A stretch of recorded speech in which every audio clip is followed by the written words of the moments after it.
નવરાત્રી એટલે 9 દિવસનો fashion show. Swaminarayan સંપ્રદાયના વધુ એક સ્વામીનો બફાટ. સ્વામિનારાયણ સંપ્રદાયના વધુ એક સાધુનો બફાટ સામે આવ્યો છે. હવે સ્વામિનારાયણ સંપ્રદાયના સાધુ અનુપમ સ્વરૂપ સ્વામીએ નવરાત્રી અંગે એક વિવાદિત નિવેદન આપ્યું છે. તેમણે કહ્યું કે ગુજરાતીના પ્રિય તહેવાર નવરાત્રીને લોકો લવયાત્રી કહે છે. આ દિવસનો ફેશન શો બની ગયો છે. માતાજીની પૂજાના નહીં પણ વાસનાના પૂજારીઓની પૂજાના દિવસો આવ્યા. નવરાત્રી અંગે અનુપમ સ્વરૂપ સ્વામીના વિવાદિત નિવેદનનો વિડીયો સોશિયલ મીડિયા પર વાયરલ થઈ રહ્યો છે, જેમાં તેઓ કહી રહ્યા છે કે મેં સાંભળ્યું છે કે સમાજનું સૌથી મોટું દૂષણ એટલે છૂટાછેડા.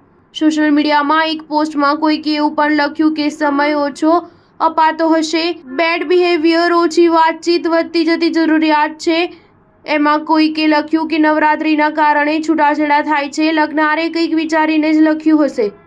જે નવરાત્રી ગુજરાતીઓની ઓળખ છે તે લવરાત્રી તરીકે ઓળખાય છે, તે કેવી લાચારી.